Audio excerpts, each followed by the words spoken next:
Anyway, thank you so much, guys, for watching this channel. My name is Maurice Jordan Kawesa, straight out Aromatic Entertainment. Director, lwaki buli muntu bajja mu kamera alina okuddamu ne yeeyanju? Kubanga bano bammanyi nze Maurice. Temummanyi wamma?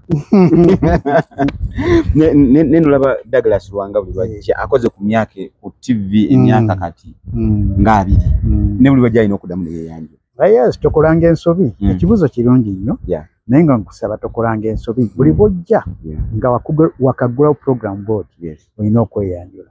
Olw'ensonga ku mulundi guli abantu bwe babeeramu waliwo ate abalala abeeyongeddeko ate abeetaaga okukumanya kubanga tebaaliwo ku luli nti buli lunaku mba ne bafaaniza abeeyongeddeko. Ebyo nno bye tufunamu ba legends. Ate njagala okutegeeza nti kuno okusoma tekuggwaayo. Leero oyinza okusoma topic ate ensa n'osanga kirala nga kipya tokimanyi nakimanyi.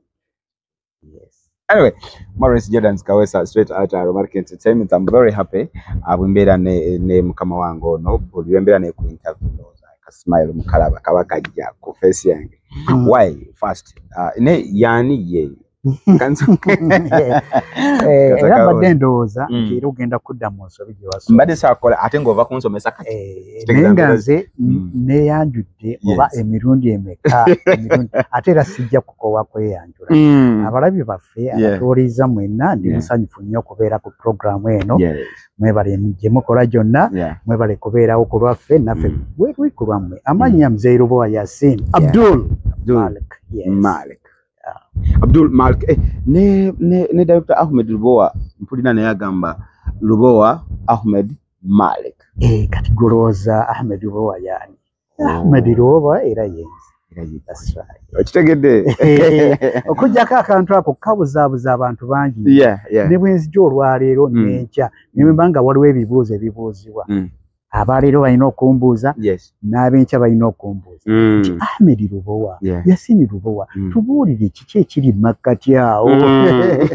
Ne nammwe kamufune omukisa guno kubanga nabira ddala kuliko abazi nga abeesitegeera bulungi ku mukutu guno naye njagala obbategeeza nti Yasin Lubowa ye mukulu wa Ahmed Lubowa.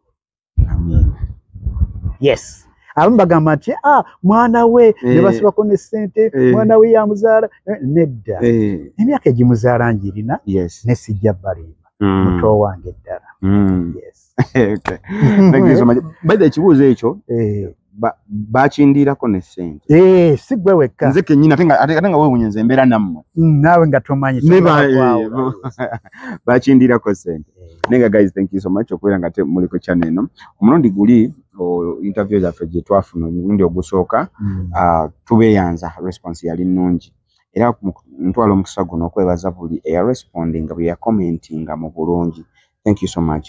Ate ekirala njagala kusooka kubeetondera mmwe ne mukama wange ono mbeetondera nti mu Buganda wano mu Buganda omwana tayogera n'abantu bakulu ng'alina enkofiira ku mutwe. Ekyo kiba kikyamu. Naye enkofiira eno gitaddeko era ngireseeko sigenda gijjako olw'ensonga waliwo ka movie ke tuli mu kukola. Lekereyo nga bwe bakusonyiwe enkofiira kogireke. Munsonyiwe enkofiira kangirekeko.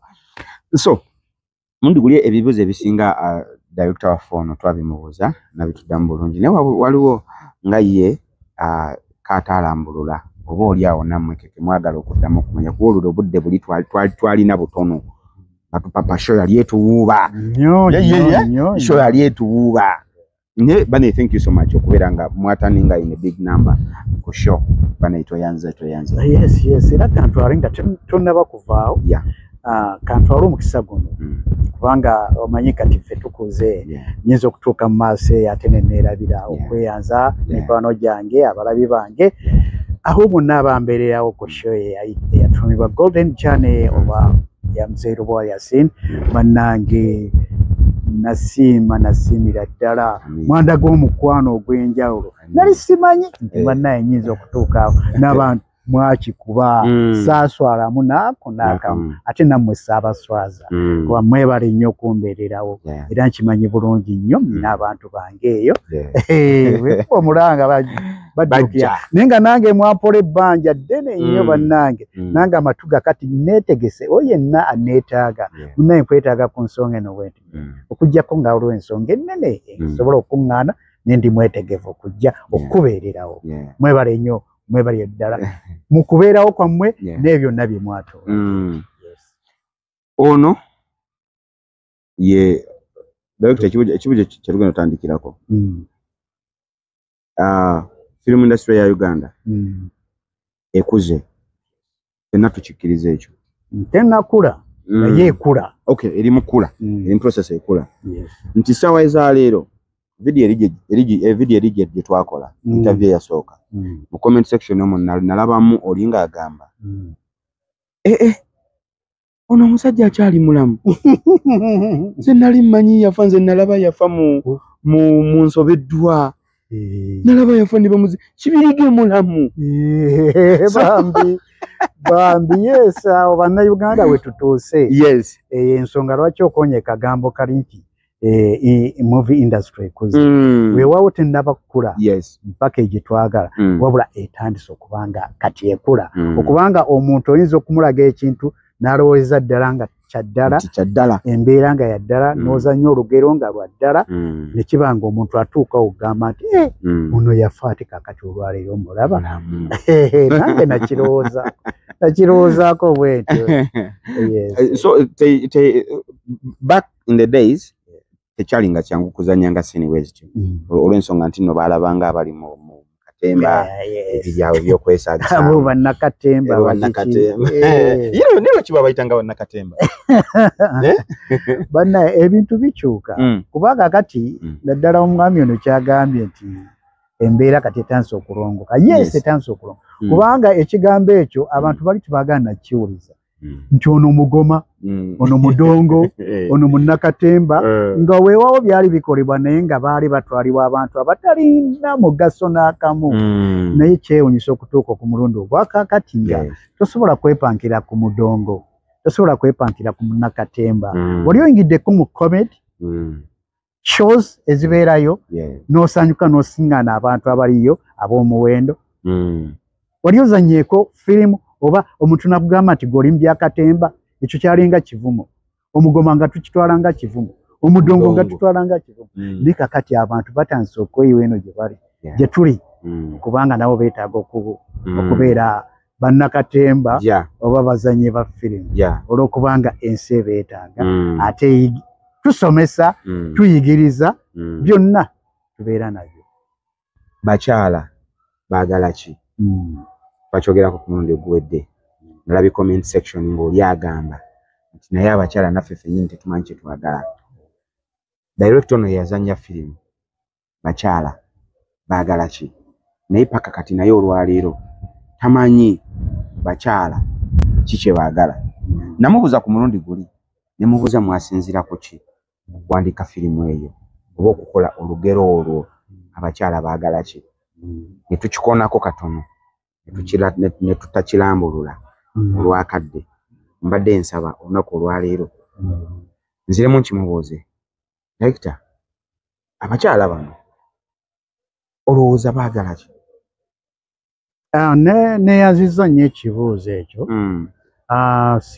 siyinza kwawukana kinene ne ansa gye nakuwa ku mulundi guli olw'ensonga nange era nasigala nkyebuuza ddala njagala nzuule ddala abakyala baagala ki ne ku mulundi guno ddala wano wonsiŋŋanye ddala ng'osinzira ku bibuuzo ebyo abantu bye baddamu nga babuuza nabo kennyini abamu ku bakyala nga bagati abuuza munne nti naye ddala ffe abakyala twagala ki nabo ansa tebannabaggifu weewaawo oyinza okusiŋŋaana abamu ne bakuwa ansa naye bagenda ogizuula nga ansa gye bakuwadde nkyamu kubanga ekibuuzo ekyo weewaawo firimu eyo yazanyibwa nange kennyini kyantuukako nali nina omukyala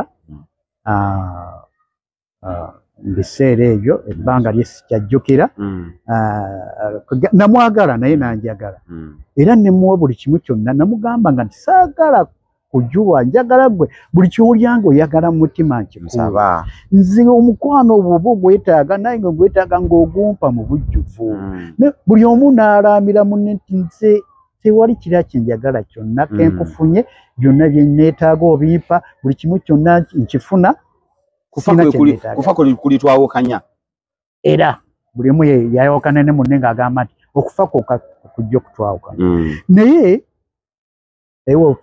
wayitawo akaseera katono nagenda omanye ebintu bitandikira mu ŋŋambo nagenda okuwulira nga mukyala wange nfuna amawulire mukyala wange nga bannange twamulabye omanye abantu bano ebigambo bibasiibwa ebiseera ebimu bibasiibwa naye nga bituufu kale oli omuntu omwangu akikwatulira n'aga nti bannange olina omukyala mulungi nnyo naye olina okwegendereza nti ate mwegendereza ki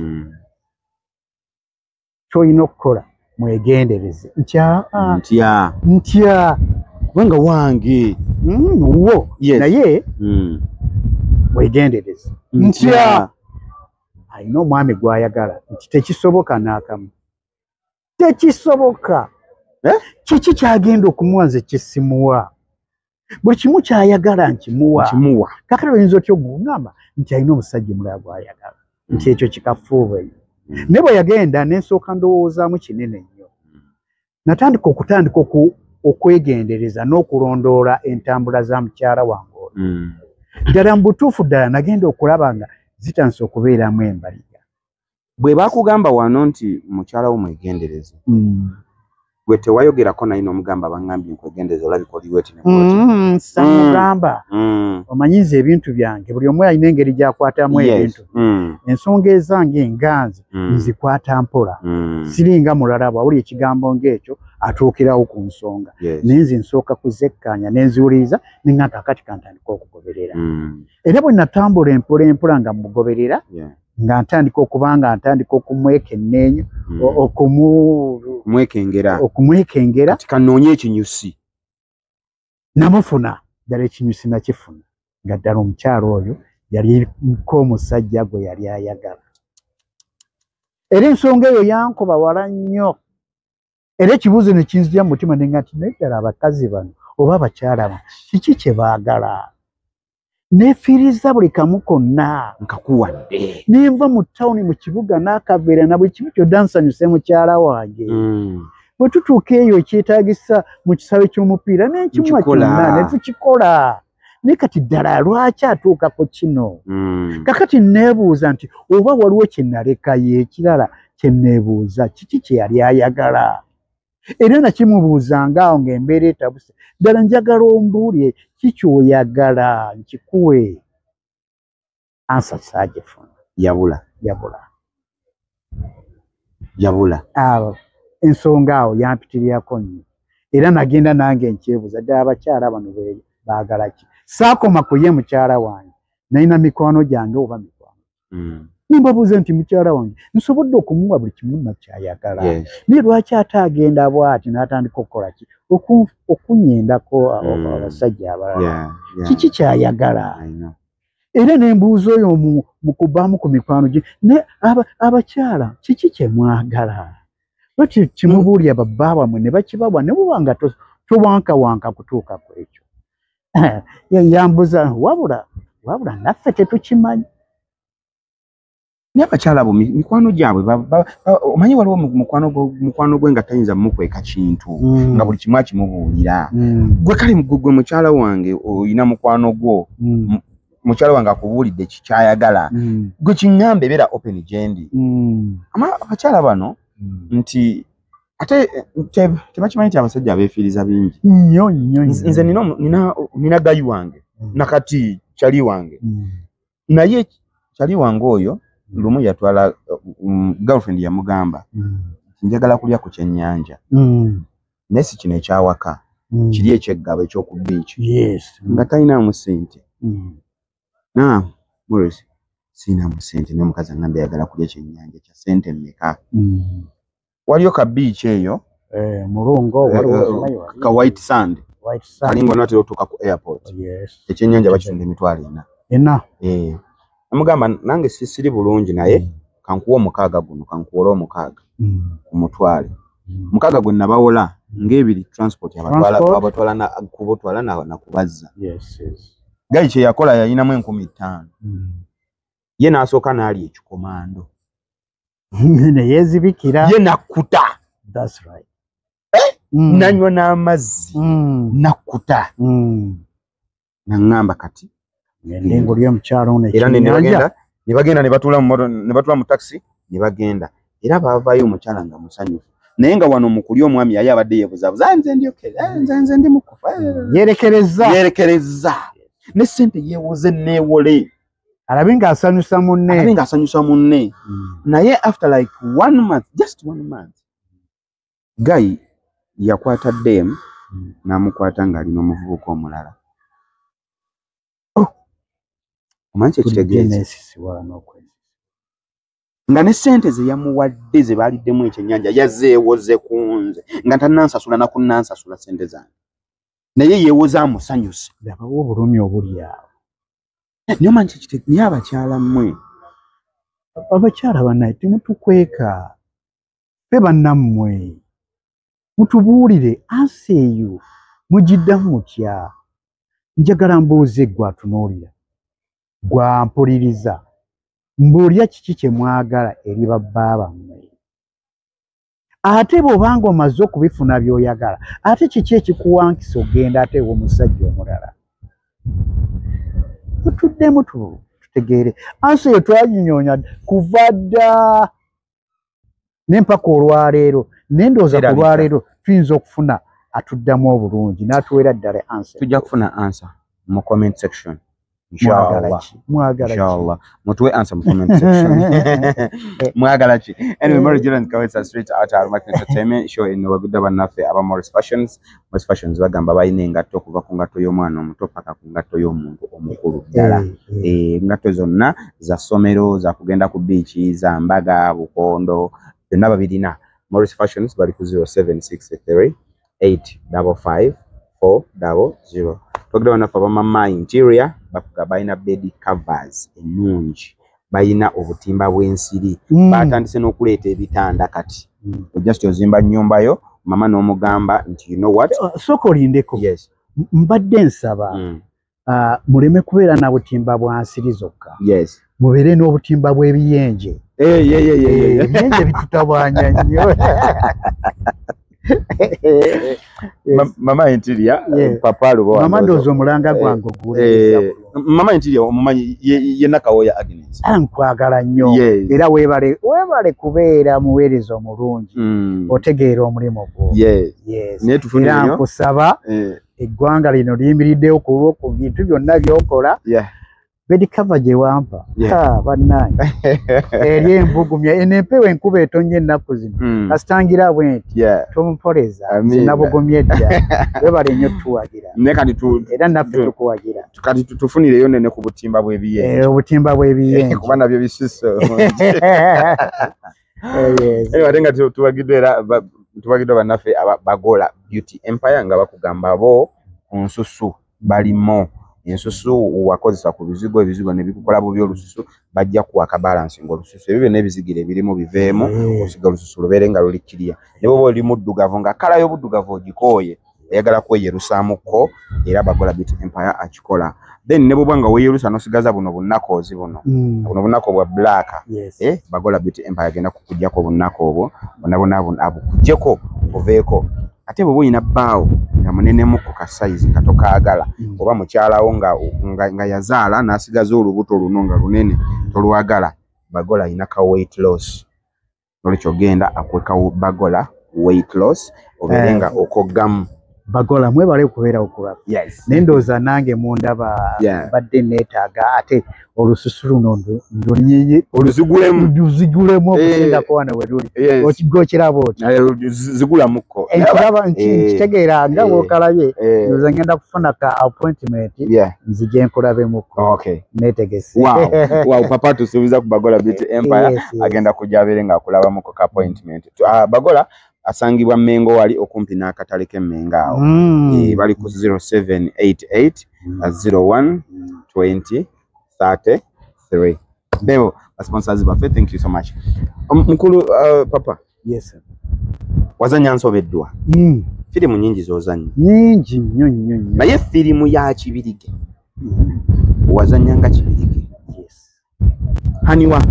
Hani wa Hani everyone is a Hani wa Hani yali Hani wange nange nali Hani we kale nga yagali ya mukwano papa omusajja oli yali mwavu nga talina ssente omwavu taawase omwavu lwaki awasa yesi muntu omwavu muntu n'ekiki ekimukula okubeera omwavu akyetereeza ekibuuzo kyo mbadde sinakitegeera ekibuuzo kubanga gwe bw'obeera omwavu toyina nnusu emu ennusu egenda kugula kindaazi wali onooyimirira weeyimiriza kimumpa ekindaazi kyentegeeza nti omwavu towasa olw'okubanga tojja kutuukiriza ebyo byewetaaga naye tutulabyeko ku bantu bangi nga awasa nga baavu ne beezimba mpola mpola ne bakola ate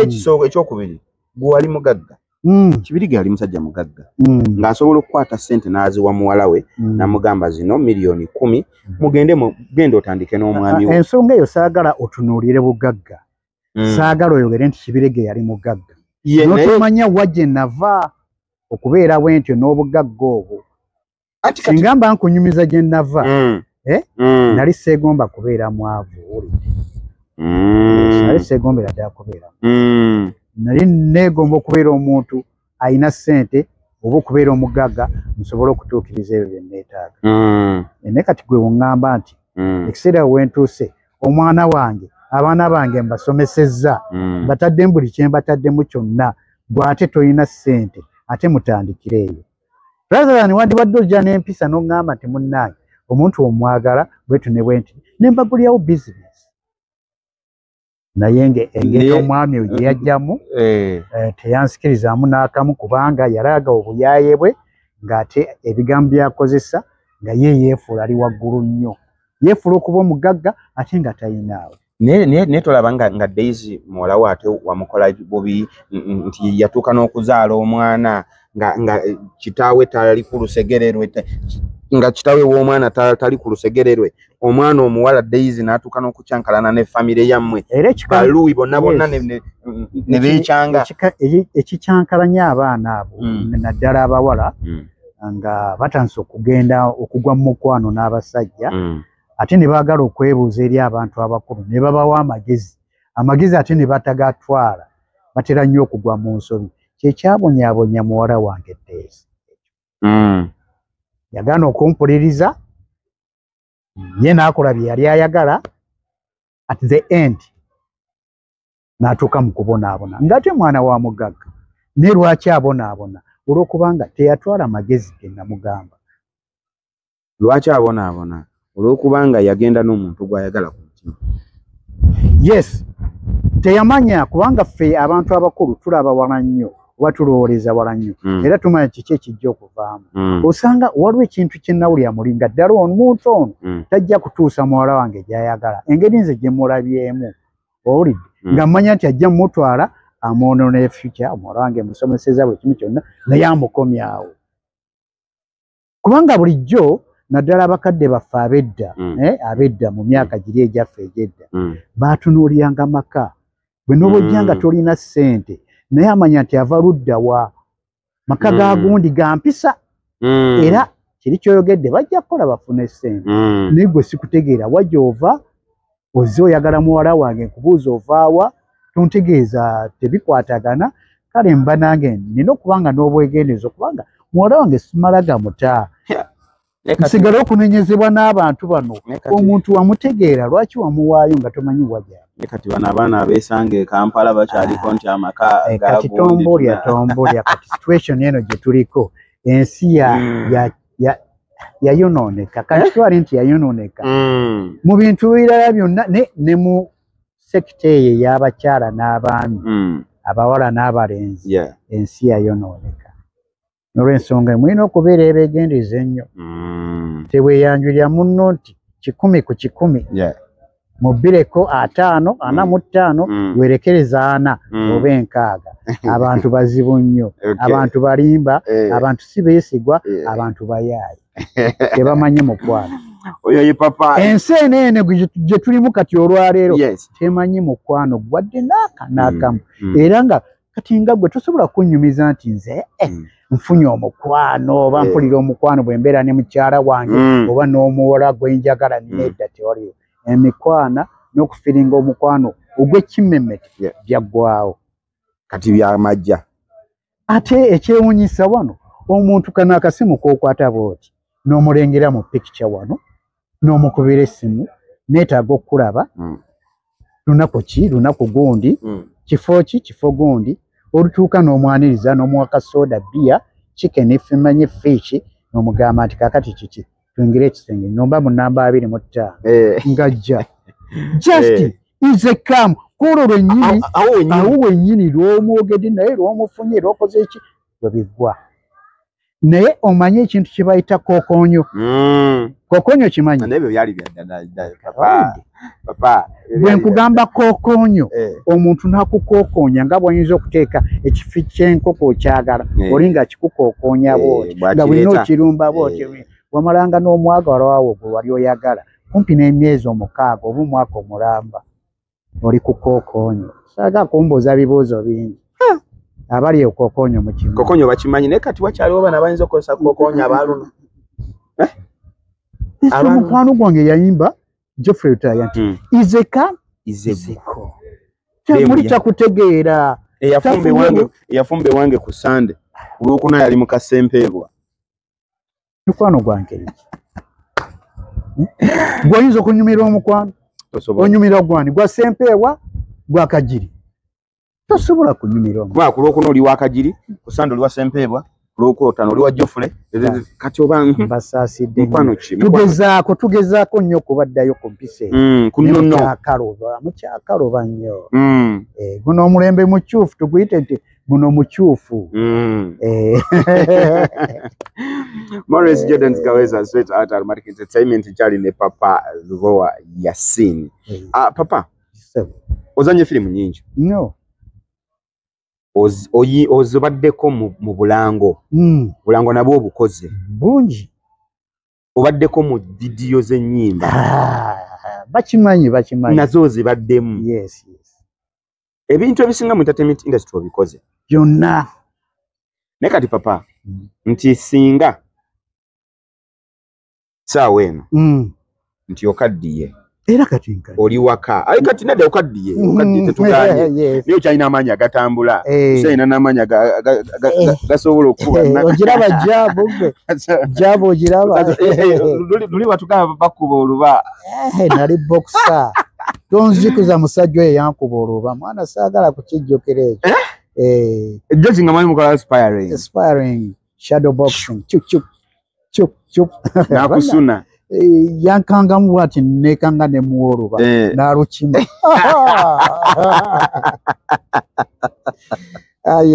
abantu bali ku bizibu nnyo abasajja aba wrestling abe boxing abo najja namukimaka bakayita kano akabuto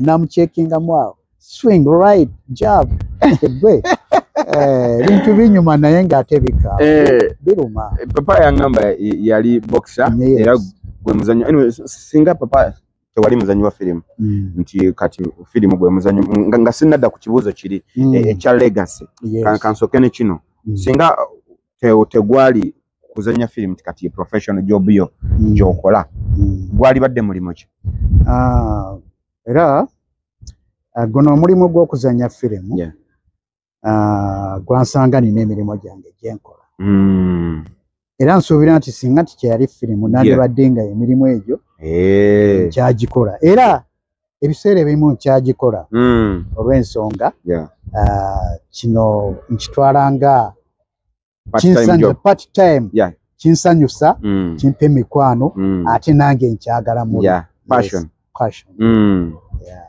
nenga nina emirimu gyange gyenkola nasangibwa nga nkola emirimu gyange Ejala ndimo kugumo kufumba.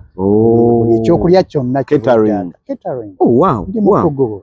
Wamazijukira twalina restaurant yaffe Katwe. Yes. Yo, yes, wamma. Oh, twalina restaurant yaffe Katwe. Ekibuuzo tombuuza. Yes. Singa saazanya firimu oba okuzanya firimu. Okay. Nandibadde nkola. Firimu yansanga nina emirimu gyange. Sigamba nti nzaalibwa musomi gwa firimu kati gwe ngendo gwe nalinge no. Yes. I was professional in that catering. Okay. Papa kati olina catering service nti amonta asobola okujja nakupangisa najja nagamba jangu kampani eyo gyefumbe ku mikolo gyange oba nti tulina we tukusanga nti wano tufumbire amakati ebintu byateekebwa mu bwangu. Yes. Oyinza okutanyoonya wa hoteli yange gyeri oba restaurant. Yes. Essimu ebeerawo. Okay, yeah. Tuli professional mu bintu bingi. Ekyo kirungi, yes. Abantu ate kakati okusinziira ng'abantu beeyongedde obungi. Yes. Bati baagala kumalibwa biseera kugenda gamba yayinza okukubira akasimu nawuliddeko omuzeeyi Luba wano ng'amanyi ekyokufumba. Yes. Amanyi okufumba sumbusa z'ennyama. Yes. Amanyi kusiika chapati. Yes. Amanyi okusiika half cake bindazi. Yes. Amanyi kapiraawo kali akalungi. Webale. Naye kamuyite wano nze ambuulire kiki ekyetaagisa ajje wano nange anjigirize nange ngende mu maaso n'okukola ki. Bannange emirimu gino gwe gy'omanyi gy'obawulira ati ogimanyi nga ekitone Mukama kye yakuwa ng'ate ogikugguseemu tofanga nagyo. Leka ng'ogiyigirizaako abantu abalala bagende mu maaso nabyo. Si bwe kiri? Bwe kiri. Yes. Oh wow. Okay. Papa ndowooza nkubira essimu 0773 yes 0773 yes 807 yes 351. Mzee nawulira ati omanyi kapiraawo nange njagala nnyo kapiraawo. Yes. Nkole ntya nkikola kino na kino na kino nze mbeerewaawo nkulagire okole bwoti ne bwoti. As simple nga kiwe. Wow. Nja kuleka nga maze okuyiga. Wow. Yes. Ne namba y'essimu ya papa tugenda giteeka waawo egenda kubanga eyitawo just in case ng'omwetaaze yagala kufumbira kapiraawo yagala omukolo kachapati oba kasumbusa k'ennyama anything kyonna kasita kibanga kyakufumba mukooneko abeere nga ate akukwasaganya. Papa mbadde ku kiribuuzo kiri nti byonna obikoze mu industry kikiffe kyotulekedde oba kikyolekedde emigigi emito gino? Oli mugezi ekyo kibuuzo kirungi ate okibuuliza mu kiseera ekituufu. Amiina. Ate ng'ekibuuzo ekyo tekyawukana n'ekyo kye tuvuddeko. Lwaki mbeera nga nina omulimu gwe mmanyi n'enfa nagwo nga siguyigiriza mulala gukola nga muzeeyi Luba. Era kye kibuuzo kino. Firimu zino nzizanyi nyingi ne byonna byamenye ebyo videos bulango nyimba bukola ntya oba nze nkola ntya oba natuuka ntya okubeera ekyo nga nsobola okukola ekintu ng'ekyo. Ngenza okulaba ddala emyaka gituwulira akatambaaya sijja kugamba nti oba gwe oba nze anytime naye ffe bwe tumala okulaga kiba kiraga nti ebiseera ebyaffe tuli mu reserve ebiseera bigenze. Naye okugenda obugenzi ebibuuzo bingi nnyo bwe naaba nga mmaze okufa. Ani gwe yalekawo gwayigiriza? Musajja azanya firimu naye ani yenyumiriza muzeeyi Lubowa? Ekibuuzo ekyo kirungi nnyo bangi nnyo kati abenyumiriza muzeeyi Lubowa n'obutafa n'okuba nga okaddiye tokyasobola genda kutuula mu kamera naye n'ojja ng'osimba akaggoko n'otuula wali n'olaba abaana be watendeka. Ekirungi ekiri mu kuzanya firimu teyina myaka bonna n'ekiseera ekyo ky'ogamba newankubadde nga nkutta akagobe oba enkya nga naabalibwa mu bantu abagenda okufa era nawe okyasobola okuzanya. Naye kaakati ekigambo kino firimu eri abaana bano ab'emyaka emito new generations abavubuka ab'amaanyi nga ggwe oba abaana abato abasoma abanyumiddwa nnyo kakati ekyokuzanya firimu abeebuuza batandise batya tomenyeka. Era kakati n'ekiseera kino bw'oli wano wano bampise ku ssomero lino erya Janani waliwo abaana muri abaina fashion abagala okuzanya movie bambi naffe twagala okuzanya film ninga tumukisa tujja gubawa natujje tubatendeke namwe musobole okuzanya film mukisa gw'amaanyi kati abaana ng'abo 20 30 bwe n'oba ofudde mujja kuvaamu abaana nga 6 8 abajja okubeera hoti era bajja kubanga abakwogerako tulaba erinnya biro balisigadde rather than okufiira ddala mulimu ogwo gwebale era neesunga nze bwe naaba nvuddewo abajja okunjogerako nti bannaye nze oyo eyansikiriza era nze oyo eyansanyusa nempita mu oyo kakati ndi waggulu ate kitegeere nti negozadde akubira engoma n'olwo ate ayinza n'okusinga ekyo ky'okoze ate ye n'ayitawo mulaba bano abasomesa ab'amasomero gano ajja n'asomesa omwana bw'amala omusomesa omwana n'agenda bw'abanga teyakulifayinga kutuuka mu level y'obusomesa ewaggulu agenda kusinga n'omwana gw'asomesezza ate ye lecture wa Makerere ate yasomesa omusomesa okiwulidde kale temugayali abaana abo abaana mbaligirire si kintu kibi twakizuula si byedda nti yakuzanya firimu obuyaye bikiki tumaze okukizuula mulimu mulungi mu nsi yonna ati ono atuusiza abantu ku kintu kinene nnyo teri muntu yenna mu nsi muno sereebu amanyiddwa nnyo okusinga ali mu okumanya ati mulungi ne entertainment bino naddala nga nti talent wala omusambi w'omupiira kati asambira Saudi Arabia naye asambirako mu Liverpool bamuta Sadio Mane mu Senegal yagamba nti yakula ewaka bino abazadde nga bwe munaabeera awo n'ogamba abaana bwenkulese tyaba enku bwenkulese genda ku luzzi bwenkulese genda ku kino genda ku kino buli omu omulekedde omulimu gw'abalina okukola naye nga Sadio Mane akola emirimu gye mangu n'agimaliza adduke mu kapiira naye abadduka mu kapiira mama n'amugamba gwe komawo nakugana okusamba omupiira mama ekyange nkimaze kati genda okole kiri abakimala genda okole kiri ng'amukugira okusamba omupiira naye yagamba yesimatula lumu n'agenda n'asamba omupiira ogwo gwe yasamba ne gumutwala paka France kuva France yonna najja Bungereza paka kati alina ssente mu Senegal yagula ebyalo 4 byonna n'azimbako bisaawe bya mupiira temukotogera abaana kati temukotogera bw'olaba omwana asobola okudduka muleke kyekimu kati nga ttiimu yaffe eya Crane wano erina abaana abavudde mu byalo eyo ewala naye beesiima kati bafuna ssente zaabwe ennungi kino ekitone ky'amaanyi nnyo talent y'amaanyi nnyo mu nsi yonna tula kati nga ku ssomero wano omwana kasita abeera nga alina kyakoze abantu ne bamwagala nnyo ye kennyini afuna ekitiibwa essomero ne bazadde be bafuna ekitiibwa mubayambeko obuyambi bwe tujja eno gye tuli ate bazadde baffe mu abatukugiranga ate nze taata wange Mukama Katonda amulamuze ekisa yatuva ku maaso naye yagendanga ku kitundu nga ndi ku TV ga mwenna babawe oyo mutabani wange mumulaba nga yeesiimisa muri tugambe awulira abeera proud nnyo ng'omuzungu so kyetugezaako gamba wano nti omwana bukyano talent yonna gy'alina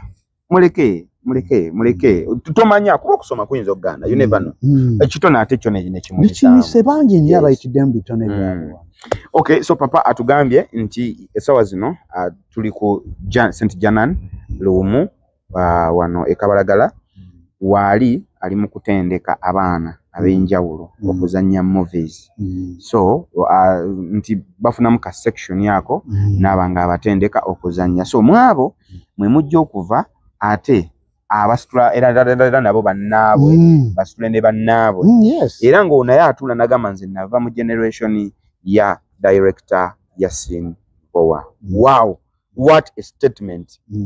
Ate n'akagambo kano mu katwala yes Katonda yagamba obubaka bwe twafuna tovanga mu nsi muno nga tolina kyokozeemu si mu bubi abamu kale mu bibi ojja kusigala oyogerwako naye yawula ekigambo ekibi n'ekirungi bw'okola ekibi tofuna mpeera bw'okola ekirungi ofuna empeera tuva ku nsi kuno nga tolina kyokozeewo ekikugasa kati bw'oleka abaana ng'abo nga bongera ekintu kino mu maaso manya nti naawe olina kyokoledde eggwanga ne Mukama Katonda ajja kusiima bogende ne waffe mu dini yaffe nogati akati nsimbye omuyembe ogwo nkoze oluzi luno nzimbye amaka gano abantu kijja kuyamba abantu abamu eyo kyekintu Mukama Katonda kyayagala kyetuyita sadaka jariya sadaka ekulukuta buli omu bw'abanga azzeemu ne yeebaza ani yatukolera kino nti Mzee Irubowa ani gwe yayenze Mzee Irubowa nze yanyingiza mu industry eyo byonna ng'ofunamu mpeera temugayaalira abaana abo instead mubayambe buyambi bye beetaaga bajja kubeera abamugaso nnyo eri eggwanga nammwe kennyini. Yes. All right, thank you so much, guys. All right, thank you so much, guys, for watching this channel. My name is Morris Giranz Kawesa, straight out of Aromatic Entertainment. As I told you, Papa ngambye ngabo tubagambye kemabegao nti aina ekucha legacy nga kyetwogedde kucha legacy nti aina abantu oba oliawo batendeka. All right, kati abbe bano abamu kubo kantandike ne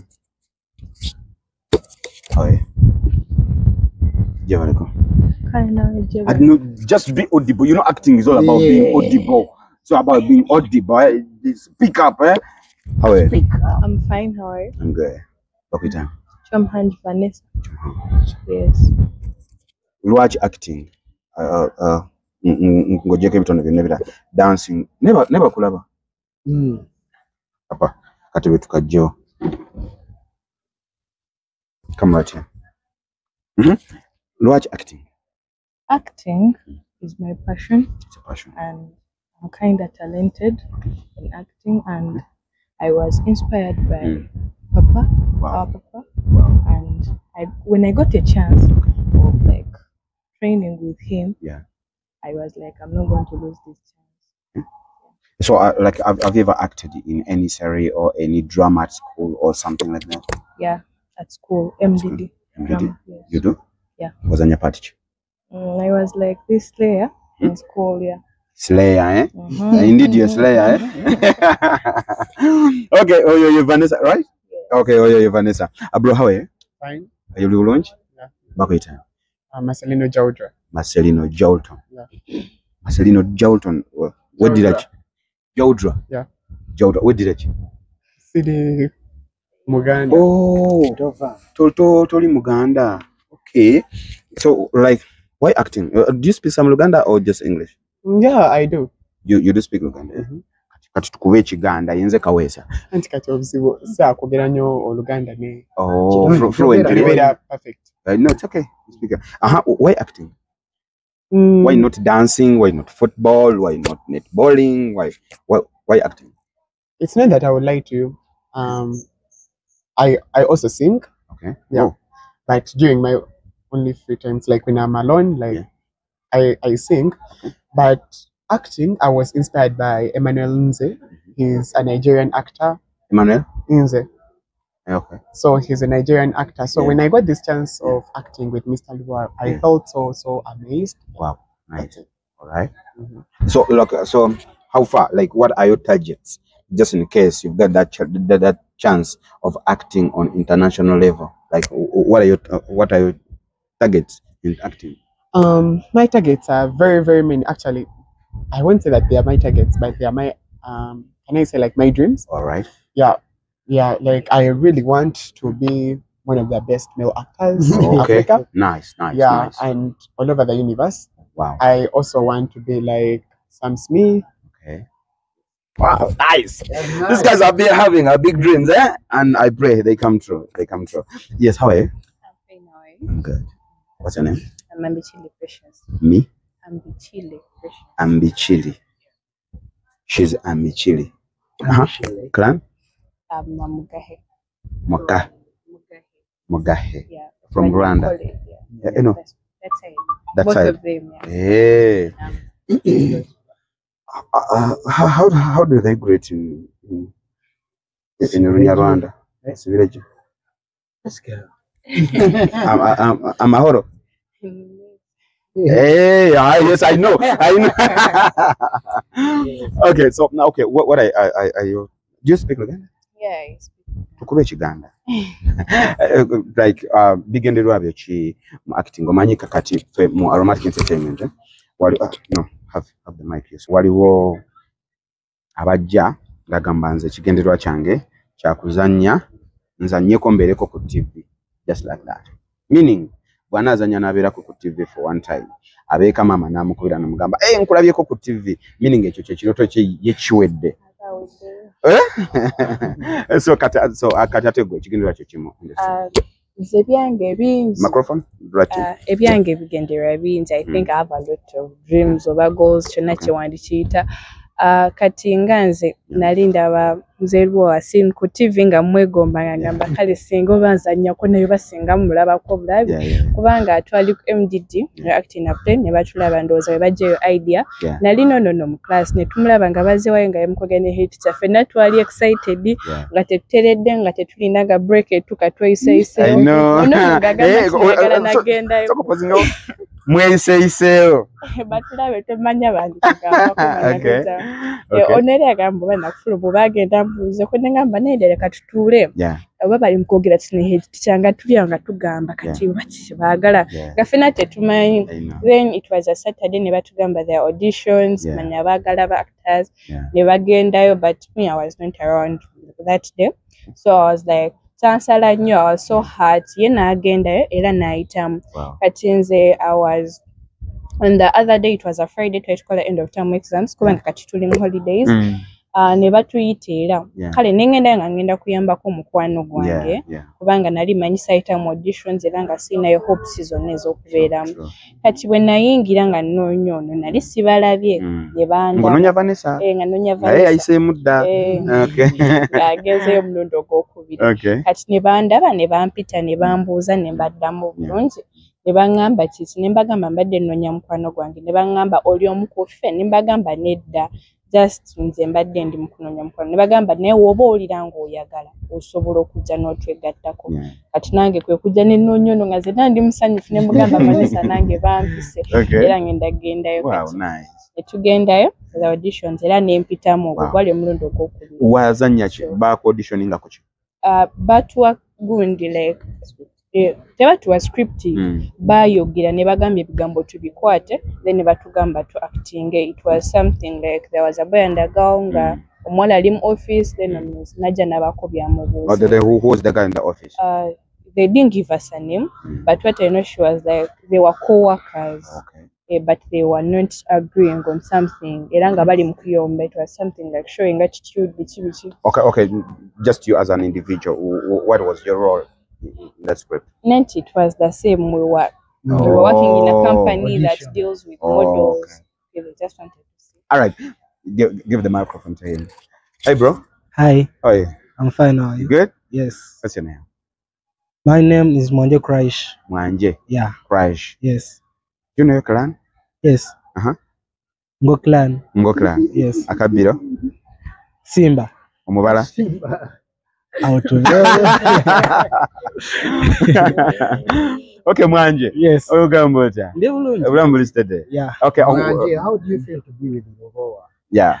I feel very good because at times I used to see him in some music, some movies. Yeah. Nange nengamba like kuba nange ndi musician aside. Nange soko sindo the musician. Rakubanze nkuba rap. Barap. Yeah. Twemu. Okay, twemu. Akafiri muko sika kati. Tuwakalala, it's okay, tuwakalala. Just line ngabiri. Line ngabiri. Anti ya mugamba mbalaga channa kanka kamunjulira bwenkatandika mudwali mama bamugamba zadde rap era kulika kweno instrumental rap yepika jja kwebika sikola bya bulijjo mwenna mukimanyi nakenkoka rap agenda tukula tenda buli lunaku olaba akalenda tuli banene mweno game batono basirenda tukuba bakuba balekete bakabba baleke bajja kuba akayimba kafe. Okay, Mwanje, so ina talent y'okuyimba? Yes. Neda mu rap wali ogambye bwe bazaala mama ne bamukulisa ne bamugamba azadde rap era kulike nga kato bandabirawo wapingirawo ng'oli kato wakaba rapping soko tukabiremu ng'olwapinga kuwakaaba bayinza okutya tubaleke. Okay, kale. So Mwanje olina talent y'okuyimba? Yes. And then why did you decide like to add on acting? Omanyi kale byemanyiko ebya music like some music binyuma nnyo ng'omanyi okwakitinga kuba waliwo abayimbi abamu agenda tuuka muliyimba ayimirire abasigadde bakole nga tewali kyayinza kukola naye nze nalina influence nekira nalina believe kuba nalinga negomba Muzeeyi Lubo wanga mulaba era firimu ezisinga ntero ziraba era mwegomba byatera okukola yansikiriza ne mukayimba ka is it acidic vocals namulaba it is okay yeah naye nengamba one day nja kubeerayo kati ate laba tugenda tufuna opportunity kubafa abali ba sharing nali in scouting ngenda okulaba nga ate gwe baleese era nasanyuka ne tujja ne tukwata wano flags nange nefiiringa mbadde nsaba yes kubanga ekibuuzo kiwedde bakwe microphone mbadde nsaba ekibuuzo kye wambuuzizza nti kikyolese oba kikyogenda okulekawo ndowooza tetwagala kwogera bwogezi bigambo emiti emito gy'amaanyi egisomye gituleseewo era gyegino ate si bano bokka n'abalala sitandikidde wano wokka wangi newe ntandikidde naye nga nandisabye ttiimu eno n'abalala beebaze nnyo principal eyasalawo okugamba nti abaana essomero lino era St. Janan lina talent naye nkoze ntya okubanga talent yaabwe tugiraga tubatandiseeko era mu bwangu nnyo coming soon mujja kulaba kye baleese. Just a quick question. Let me start from this side. Uganda movie industry. Anigo Egoma. Lawrence Nampiji. Naye Baba Flo. Buli wengenda kino ekibuzo nakakibuuza mu masomero nga mukaaga. Lwaki Baba Flo? Like when she's acting, she's real. Like she's real. Okay. Who's your favorite in Uganda? Apart from him, because I know him. I know him. In the manual, ye kati akali the second one. Okay, like my best person, like I guess a year ago, she was Evelyn Lago. Oh yeah. Oh, sorry. R.I.P. Yeah, but right now, if you know Bashir, who acted like Marcus in Nabosa. Oh yes, I know. I know Marcus. Bash. How about you? Kale, if I want someone, bembera ko space kasigenda kuli manchi no mala ina gwenali. Ono yekka. I wish there is someone there. Ngaliko. Kunzenze. I don't know your name. Oh, you don't know my name? Yes, like oh, this is the guy you were saying. Yes. Sanchez. It's Sanchez. All right, thank you so much, guys. My name is Morris Jordan Kawesa, straight out of Aromatic Entertainment. Thank you so much for watching this channel, Morris Jordan's Cape Media. My name is Morris Jordan Kawesa. Please keep watching, subscribing, liking, and commenting. I've been with Mr. Papa, the legendary Mkulu Yasin. St. Janan, Amalagala. Yeah. Very big in you. Yeah, I think he's all right. Papa, okuja konga ina akatalekeka. Akatalekeka bannange abatuuse gyendi temugayaalya nnyo temulekerera bannammwe bano emiti emito gino mugiwe ekyokuyiga mugiwe ekyokulabirako ekirungi. Yes, once upon a time bwe bajja okubeera ba big nnyo. Nze manyi bagamba nti nze njagala kubeera nga Muzeeyi Lubo. No, I know. One time ate mujja kusinga ne Muzeeyi Lubo. What generation ejija okujja nga zigamba njagala kubeera nga Vanessa. Njagala kubeera nga yes. Naye nga nkwebaza nnyo olw'okubanga okutuwa omukisa guno kyakabi nnyo kubanga tekisanga kitera kusangika kubanga tukola ebintu nebikoma bukomyawo naye kakati kino ekintu ekigenda okubeerawo kijja kumanyika buli muntu yenna.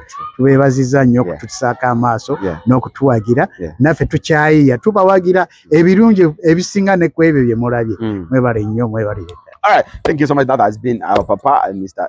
Yasin Lubowa. Until we meet next time, have a blessed night. My name is I love you so much. Bye-bye.